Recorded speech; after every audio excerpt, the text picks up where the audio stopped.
And it's now time to call the City of Franklin City Commission to order. And at this time, to open up our meeting, I'll ask Commissioner Dale McQuarrie if he will to lead us in a word of prayer. Thank you, Mayor. Heavenly Father, thanks for this day. Appreciate blessful that everyone arrived safe. We ask for your guidance and blessings on our meeting, just that we'll make decisions and do things that is in your will and will bless the community. We also pray for all the first responders, police force, fire, EMS. Protect those guys that are out, protect the community, and pour your blessing on them. Again, thank you again for this day, and may bless this meeting. In Jesus' name, amen. Amen. Amen. Thank you, Commissioner McQuarrie. At this time, I will open up to hear the public. If there's anyone here that wants to, from the public that wants to speak. If not, we will move on to the approval of minutes, and that'll be the approval of minutes of the October 2024 regular meeting. And I'm sure everyone's had an opportunity to look over those. And are there any questions or comments? Okay. We have a motion by Commissioner Powell to approve the minutes. Is there a second? Second, Mayor. Have a second by Commissioner Stewart. Are there any further comments or questions? If not, all in favor, aye. Aye. And the minutes will stand approved as they're stated. Okay, we'll go on to recognitions, and I believe we have Trent Coffey here again, to introduce a new employee, Goodrum. This is Ben Goodrum. He'll be working at the wastewater plant. Last few weeks since he's been hired, he's been training at the plant. In a little while, we'll move him on out to the collection system and get him a rounded view of all the wastewater. But Ben is a native of Simpson County in Franklin. He graduated in 2013. He lives now in Woodburn with Harley and his 3-year-old daughter, Madeline. And in Ben's free time, he likes woodworking and fishing. So just wanted to introduce everybody to Ben Goodrum.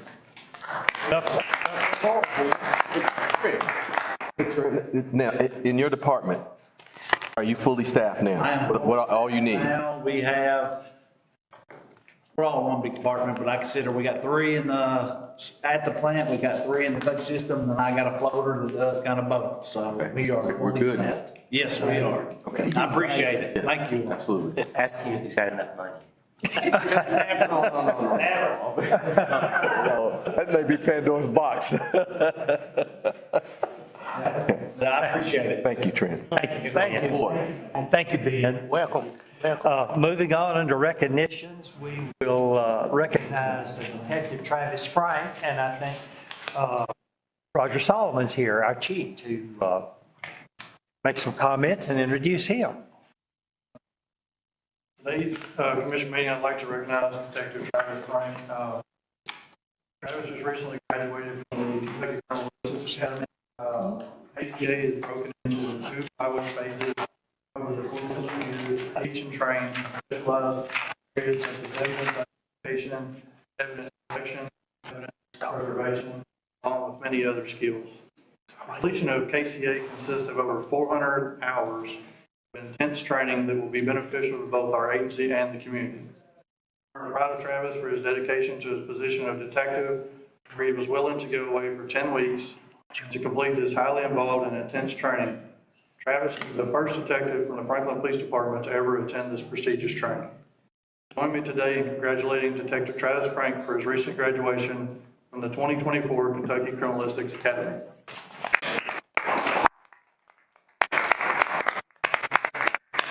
Travis, welcome forward again. Thank you. Okay, from here we will move on to community services, and we'll have an update from the Housing Authority, Franklin Affordable Housing.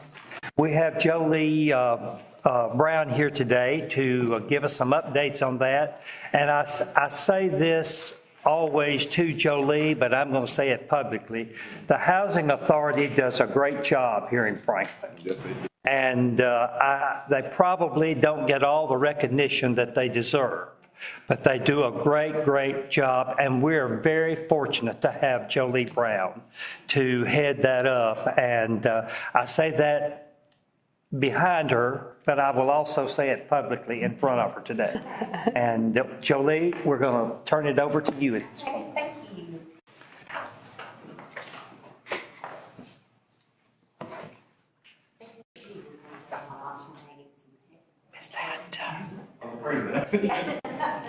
Is that, do TV looks crooked. That's a glare. Imagine I'll try to put this out before I play this. Appreciate you all having me today to come and update you about the Housing Authority. I'd like to talk a little bit about how our agency is broken down for those who do not know or may not have heard before. We have the Housing Authority of Franklin, which consists of 110 HUD subsidized units, and those are income-based units, so the rental amount for those units is 30% of a person's income. We have flat max rents that we charge, which are set at 80% of fair market rent, which is a report that's published by HUD every single year. And if a person, if the flat rent for a unit's $550, for example, but 30% of a person's income is $200, then they would pay $200. If 30% of their income is $700, then they just pay that max rent of the $550, just to explain how that works. If someone wants to get into the Housing Authority, their income level has to be at 80% or below published HUD income limits. The waiting list varies per bedroom size. Our bedrooms that range from 2 to 4 bedrooms, our average waiting list there runs from about 3 to 9 months. Our single bedroom units, which are efficiencies in 1 bedrooms, those start at a year. So there is a significant wait for those units. We have full-time security at the Housing Authority. We also have a van service that runs 2 days a week. Transportation can be a barrier for our residents, so we want to make sure they're able to get to the grocery store, to get their groceries, the pharmacy, doctor's appointments, and things like that. Some of the upgrades that we've done at the Housing Authority over the last few years, we've added some additional parking. We've replaced water heaters. We've replaced HVAC units. We upgraded our playground area. If you're driving over in the area, you cannot miss it. It's big, bright, fun colors. The maximum number of units that we can have through the Housing Authority is 110 units. But as many of you are aware, the need is great, and 110 units does not meet the need of all the people who need an affordable place to live. So we developed Franklin Affordable Housing, which is a nonprofit housing agency. Right now at Franklin Affordable, we have 18 units that are spread in different areas in Franklin. We have houses across from Simpson Elementary, a house on West Street, a house on Jackson Street, and some duplexes out on Clark Avenue. We tried to fill those units with Franklin Affordable first, with Housing Authority residents who have been successful in the program and who are our max renters, so that way we can get people in who need the lower rents and the income-based rents. And we select tenants who are ready to take on some additional responsibility. So out of those 18 units, 11 people from the Housing Authority have transitioned over to Franklin Affordable, which what we hope is the next step in their journey to self-sufficiency. Hopefully they'll go on to purchase a home one day. The rental amount there is 80% of fair market rent, and those tenants are responsible for their own lawn care. Another entity that we have is called Joshua Place and Kelsey Manor. It's technically 2 entities. It's it's 56 units total. We just took those over back in July. The rental rates, it's a fixed rental rate. There are 1 bedrooms up to 3 bedrooms. And that rental rate goes from $521 to $625. And someone must have 50% or below AMI that is published by Kentucky Housing Corporation. So it's a little bit of a different program than what we have at the Housing Authority. There was a little bit of a learning curve initially because the tax credit program is a little bit different than what we do at the Housing Authority, but we're operating really smoothly at this point. Right now, our focus there is to upgrade those units, and we've been going in, doing paint, LVT flooring, and making those look like new apartments every time we have a turnover. And also, we're trying to catch up on work orders that when we acquired the property, there was a little bit of a backlog of work that had not been completed as far as maintenance repairs. So we're going in and trying to meet all of our tenants' needs there. We do accept Section 8 vouchers at Joshua and Kelsey. We cannot issue the vouchers. They must get a voucher through Kentucky Housing Corporation, but we can accept those there. I know that is a challenge sometimes for people. They are issued a voucher through Kentucky Housing, but then they can't find a landlord that will accept it, and we can't accept it there. The next entity is very exciting, and we're going to talk about Dixon Grove. So to further expand our affordable housing options, we started developing Dixon Grove. Our first 4 homes there are under construction. We have a 1-bedroom home under construction, a 2-bedroom accessible home, and 2 3-bedroom homes. The 1-bedroom home is 833 square feet, the 2-bedroom home is 1,007 square feet, and the 3-bedroom homes are 1,378 square feet. And I am going to let some pictures play while I'm talking about Dixon Grove so you can see where they're at in the construction process. Those will kind of play through. First of all, I just want to say that Dixon Grove and this project would not be possible without your all's support.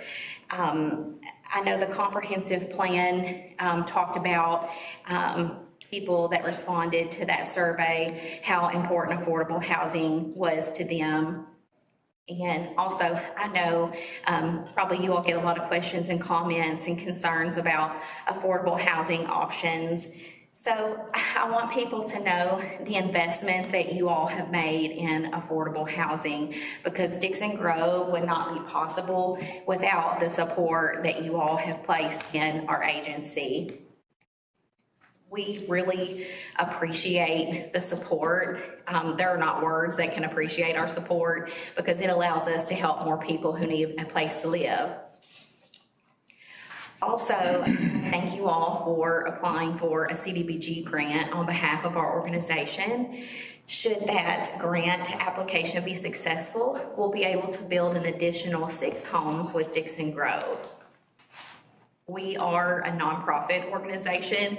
We are not in the housing industry to make a profit. We are in the industry to help people and to give people a safe place to live and an affordable place to live and a place that is well constructed and well taken care of. There is a really high demand for housing, and that has made the cost increase significantly. So affordable housing was already a challenge. It's even a greater challenge at this point. So we would not have been able to push forward through that challenge without you all. So I just greatly appreciate your all's investment in our agency and in this project. We hear a lot of very sad stories from people who come in and are in a really tight spot. So to be able to give them some hope and to tell them we're working towards more affordable options, for them to be able to see a product that is being constructed and coming up that gives people in our community some hope. And Dixon Grove, it has really generated a lot of excitement. We're really excited about it as well. Our first 4 units, they're going to be completed around the beginning of January. We're going to begin accepting applications for those December 1st at our office. We've had a lot of questions about when we're going to do that. And so we wanted to wait a little bit closer to when those are actually going to be completed with their construction before we started accepting applications, but we're going to start doing that December the 1st. So I just want to thank you all so much for your support of our organization, and that is what has propelled this project forward. And also, while I'm here, I feel like Kenton, every time I come, I'm so nervous standing up here in front of people that I always forget to thank you. And you are always so good to us at the Housing Authority and all of your staff. And I know a lot of that comes down from the management and the leadership. And I cannot tell you how many times we've called with questions or concerns, and you and also your staff are always just so helpful to us, and I cannot thank you enough. You need way more credit than I have ever given you. And so in addition to thanking all of these wonderful people, I also want to thank you as well. And we also really appreciate Mayor Dixon. He serves on our board there at the Housing Authority and always makes decisions that support the people that we serve there. And I really appreciate all the support from all of you all. You've all helped us a lot, helped propel this project forward. So thank you all so much for letting me come and update you. Mayor, I just want to address, echo something that you said earlier, giving her a compliment. Over the years, there's been multiple times where we've been asked the question about, how we're going to address affordable housing. And it was always a difficult question to answer because we didn't really know. I never knew what direction to go in until we partnership with housing. And on my behalf, I appreciate you from the commission. We appreciate what you all are doing out there because this now has addressed, some of these questions. Now, the format in which affordable housing is and how you presented how the housing authority is doing that. Maybe it's somewhere there may be someone that may fit in another tier in their finances that may be able to get some help that's maybe a little bit above that threshold. But I just want to let you know how much we appreciate you and what you've done. And I think there's one other thing I don't know if you all ever get enough credit for, and that's the partnership over the years that you all have done with the senior citizens here in Franklin. And working with them and providing them a facility that they can go to and express themselves as they get older. I'm not quite there yet, but one day I will. And I hope I would hope that there will be some type of facilities or something that we can continue to do that whatever way we can and help support that. And I just wanted to bring that out too. And again, thank you for all that you've done and doing. Absolutely. Well, thank you. I really appreciate it. I know that we are in the process right now of shifting the senior center over to one of our other facilities right now so that they can continue their programming. And I know that they needed some help with some tables. I know Carlton reached out to several of you, and you all have helped them to personally get tables and things for their new facility. And so I really appreciate that. Anytime beyond our housing services, but you've seen the need and met it, so I appreciate that very much. Thank you. Thank you all. Thank you. Anyone else have any comment or questions? Jolie, thank you. As I say again, the community is very, very fortunate to have Jolie heading the Housing Authority, and we appreciate, again, all the work you do for the community and the people you serve. I work personally with her, so I know what she does. We'll move on to general government, and that'll be discussion on possible action regarding 2024 City Commission meeting dates. And as we all know, Thanksgiving and Christmas is on the horizon, so that's open for discussion with the commission here. Kenton, you want to speak to that? Yes, Mayor. Kathy and I were talking about this last week. We have two meetings that are scheduled. One is on Veterans Day, which is a city holiday, and then the other is December 23rd, is the week of Christmas week. And, staffing, there's a lot of people obviously will be scheduling out. And I didn't know what your thoughts as commission.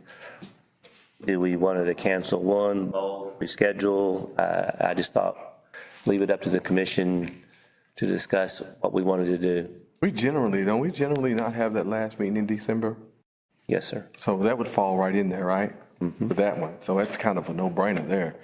And the other one, it would be, I guess, the one in question. And I don't have any problem with, not unless something just comes up and we can have a call meeting or something. Yeah, I think if something come up, obviously we would just do a special call meeting, special topic or whatever that would maybe be. But Obviously, we need a recommendation to cancel those two meeting dates because they are scheduled right now. Yeah, you'd have to do it By motion. by motion.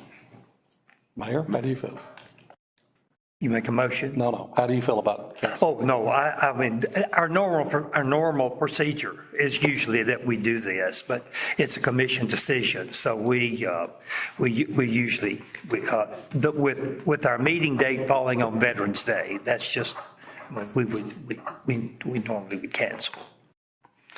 And then with the 23rd of December, which would be our next meeting in December, that's so, I mean, we're right in Christmas, so. We normally cancel that meeting And out. we can always call a special call meeting if that's necessary. And I would expect we may have to before the end of the year, but it's difficult for this rest of the staff. I'm usually working, but I'm fine with the Christmas meeting as long as that Veterans Day, we don't have anything pressing. If we do, I'm all for a meeting, though.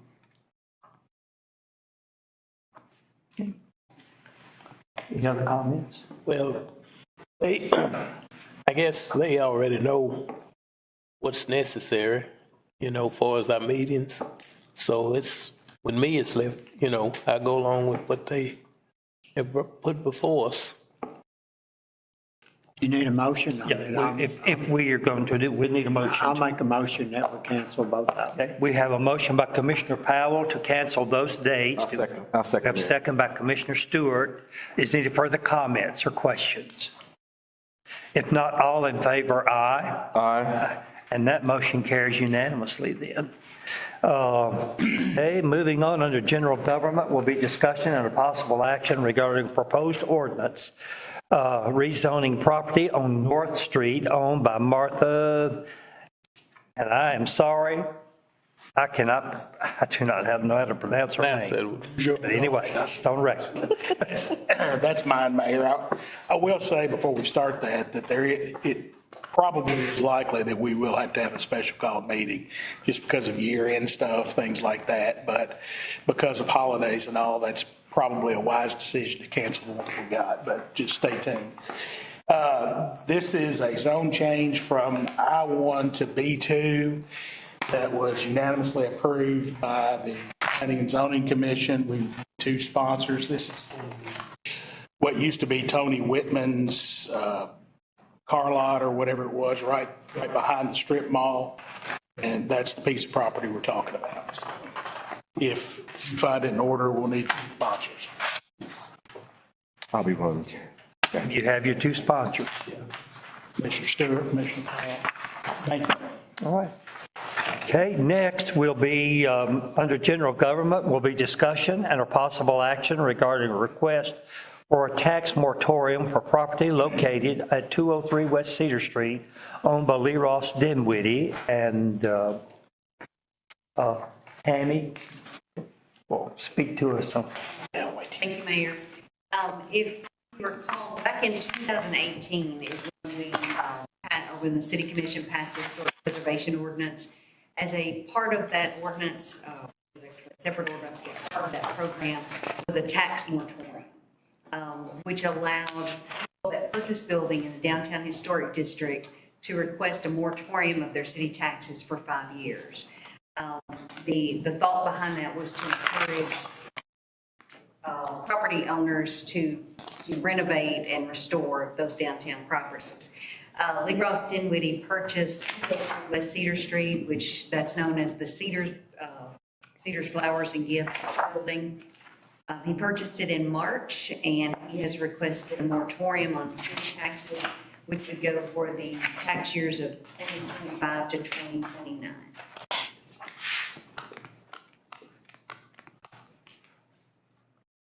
I don't have any problem with it, Mayor. We've done this for others, and I think it's a very incentive program. Because you can see that if any of those other business owners have used this program, I mean, our downtown now, it's the buildings look tremendously better than they have in the past. And if it's done anything to help that, then I think we should definitely pass this along. When we put that in place, that was the whole purpose of trying to revitalize our. And I mean, nobody's ever been turned down before, have they? I don't have any problem. No problem with me. If the commission's okay with it, we'd need a motion then Make that motion. okay, we have a motion by Second, Mayor. Commissioner McQuarrie and a second by Commissioner Williams to approve the tax moratorium for Lee Ross Dinwiddie. And all in favor of that, aye. Aye. And that motion carries unanimously. Thank you. From here, we'll move on to public safety. Utilities, Trent, you have any? Okay, all right.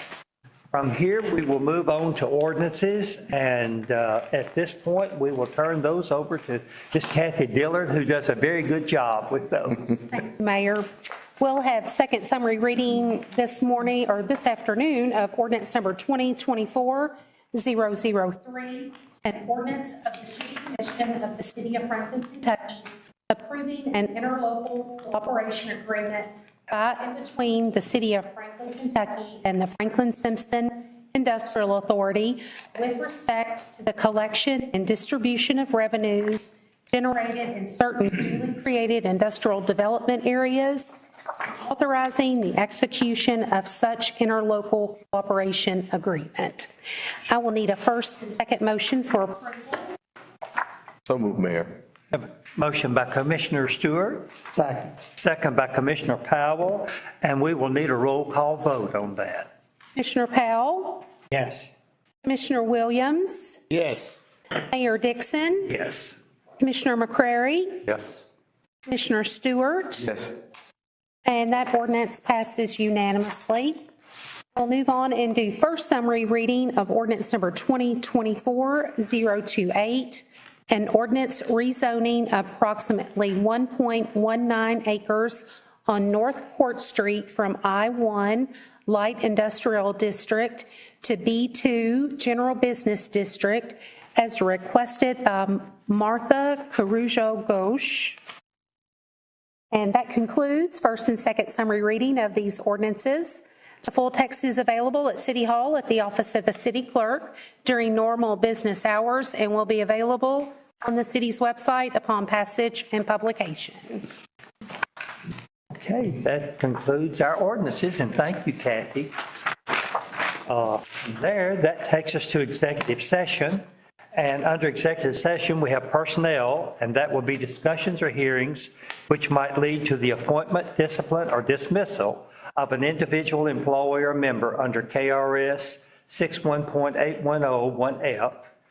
Also business, and that's discussions between a public agency and a representative of a business entity concerning a specific proposal where open discussions would jeopardize the siting, retention, expansion, or upgrading of the business under KRS 61.8101G. Also litigation, and that is discussion of proposed or pending litigation under KRS 61.8101C. I will need a motion to go into executive session. Make that motion. We have a motion by Commissioner McQuarrie. Second, We Mayor. have a second by Commissioner Williams. All in favor, aye. Aye. And we will now move into executive session.